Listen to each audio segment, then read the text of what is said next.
I'll never forget the day I saw her disappear. It happened on a hot Thursday afternoon, right after our final class. The bell had just rung, and most of us were rushing out of the classrooms, eager to get home. But there was something off about Abby. I still think about it sometimes. Abby wasn't the kind of girl you'd notice right away. She was quiet, kept to herself, and didn't get mixed up with anyone.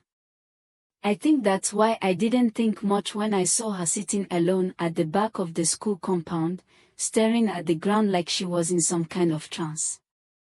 Normally, people who acted like that didn't get a second look. But that day, well, it was different. I was walking out with my friend Princess when we noticed Abby. Princess was all talk, like she always had something to say, so she dragged me over to where Abby was sitting. "Hey, Abby, you good?" Princess asked. But Abby didn't look up. She just sat there, hands on her lap, her eyes locked on the ground. It was like she didn't even hear us. "Abby," Princess said again, shaking her shoulder a little. I thought maybe she was sick or had some kind of problem. But then, something strange happened. Abby slowly raised her head, and when she looked at us, her eyes, they were empty. Not in a way that someone was sad or tired, but like her whole face had just gone blank. She didn't smile, didn't say anything.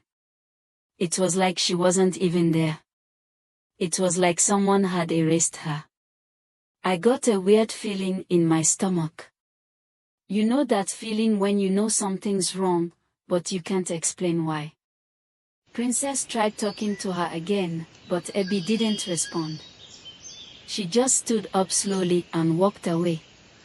I could hear Princess still calling after her, but Abby didn't stop. She just kept walking, like she was in some kind of trance. We followed her for a few minutes, but then, out of nowhere, she turned into the forest behind the school. That part of the forest was supposed to be off limits, so it was strange to see her walking there.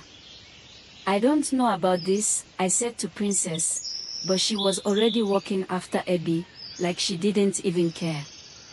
So I followed too. We walked for what felt like forever, but we didn't find her. She just disappeared. It was like the forest swallowed her up. We spent the next few hours looking for her.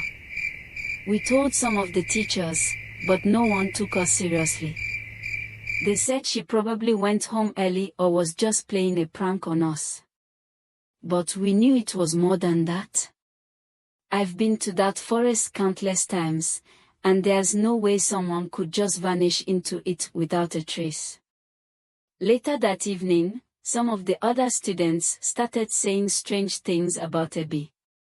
One girl in my class, Uche, said she had seen Abby talking to an old woman by the forest just before we saw her. Others said they had heard whispers in the wind, like someone was calling Abby's name. They said it was the spirit of an old village woman who had died years ago, someone who would appear when something bad was about to happen. I didn't believe it at first. It sounded like the kind of thing people say when they're bored or trying to scare each other. But deep down, I knew something had happened that day. Something that none of us could explain. Abby never came back to school. A few weeks later, her family moved away, without saying goodbye. No one ever talked about her again, but sometimes, when the wind blows through the trees behind the school, I swear I can hear her voice calling my name. I don't know what happened to her. I don't know if it was some kind of magic or just a trick of the mind. But I know one thing, I'll never forget the way her eyes looked that day. Empty. Like she wasn't human anymore.